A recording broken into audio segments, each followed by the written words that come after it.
All right, so the vlog is officially back. I haven't thought about too much about the kind of ins and outs and what's it going to look like and how's it going to be and exactly this perfect thing, because I just won't do it if I think about those things to like a T and try and get everything organized and try and make it perfect. It's just not going to be optimal, so I'm going to try and make it just practical.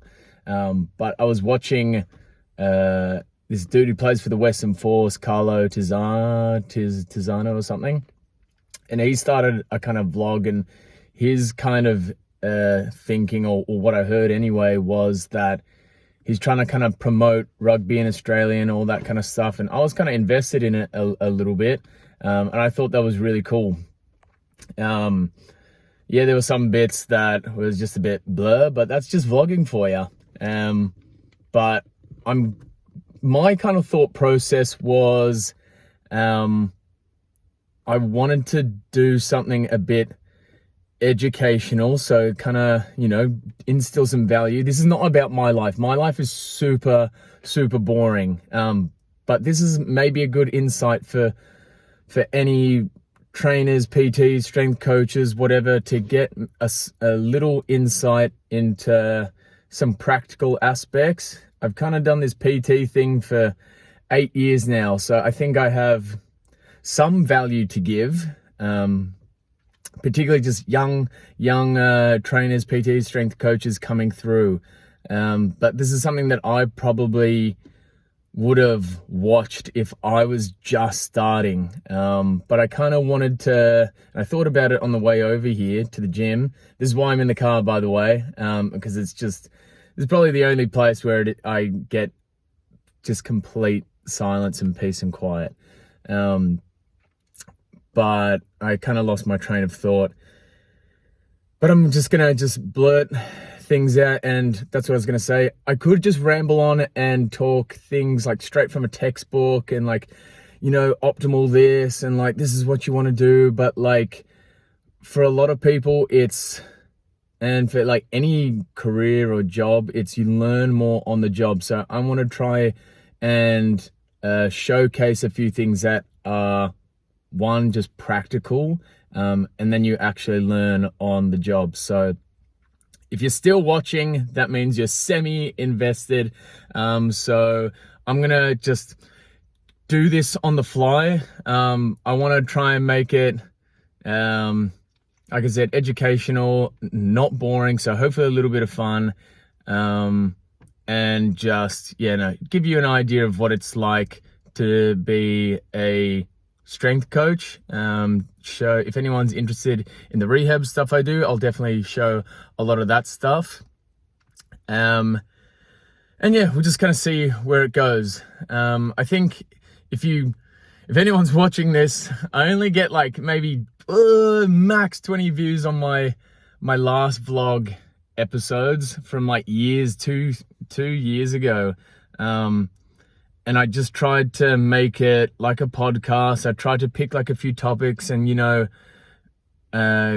speak as much as I could about these topics. But I kind of figured that, one, I wasn't good at it. One, because I wasn't good at it. Brain mush. One, I wasn't good at it because I never done it before. And I can't just not ramble. It probably was a little bit of a ramble, but I can't just continue talking without being kind of prompted as well. So I'm much better in conversation. So I think the value tips that I do share, they're going to go into a little bit of detail, but they're more so going to kind of be black and white, just very just short. And if people do want to know more, they can talk to me and all that kind of stuff, but I do want to kind of prompt conversations as well. Sorry, I'm kind of looking at me, and then I'm kind of looking at this camera, or I'm on my phone, so my arm is killing me trying to lift this up. But yeah, if you've made it this far, 5 minutes in, I appreciate you. Today is Thursday. We've got footy training, so might clip a few things or record a few things and give you a little bit of insight into what a semi-professional setup kind of looks like, and what my job is, and what my job is, and how I try and make the team a little bit better. But yeah, that's all I got for you. Peace. All right, so I'm in the J-Train cave, and I'll give you a little insight into our GPS. So they kind of look like this. You put them in their bibs, blah, blah, blah, blah, blah. And the reason why we do this is to, one, we kind of manage fatigue as a whole group or a whole team.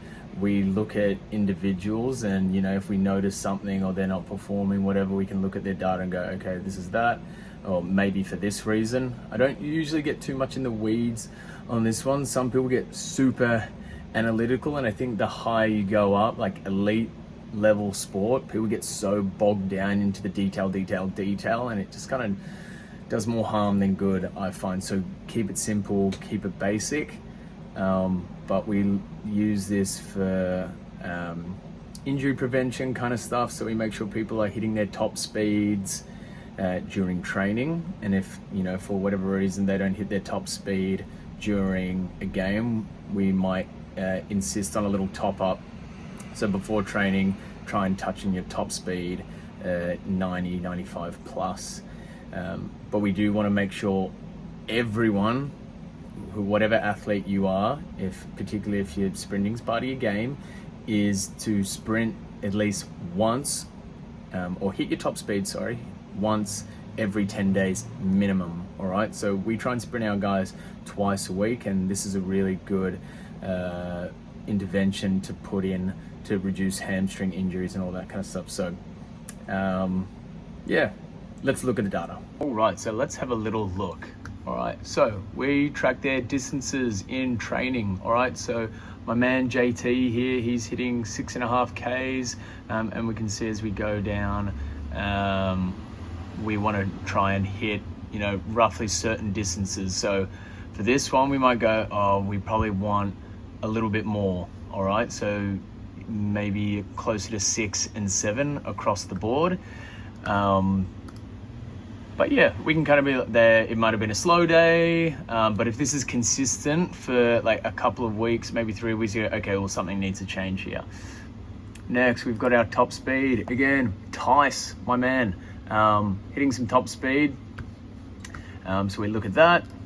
We also look at sprint distances. So these people go, this is the amount of meters they're traveling above 5 meters per second. So JT is working extremely hard around the park. So these top 3, Killer and Wooly. Distance per minute. Again, this is another great thing. We can see roughly what people are doing on how much they're moving per minute. And if it's really low, then again, that's something to talk to the head coach about. Again, my man JT, shout out to you. And then sprint distances. Oh, did we already look at that? No, we didn't already look at that. We want to go, maybe that's everything. Maybe that's everything. We did distance per minute, top speed. Yeah, that's everything. Maybe I missed something. Oh well. Anyways, yeah, that's it. So the boys have kind of been being hammered for like 4.5 months at the moment. The only break they've really had is the Christmas break, where they had a really good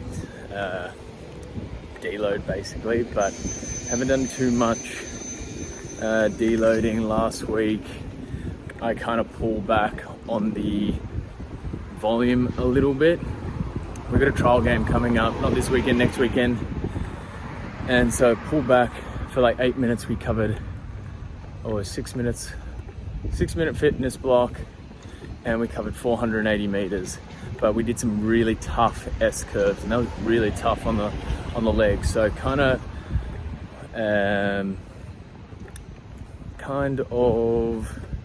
looking to expose them to those kind of qualities instead. And then on the Thursday, we did some really hard change of direction work. So again, kind of pulling back on the distance, pulling back on the load, but still making things intense.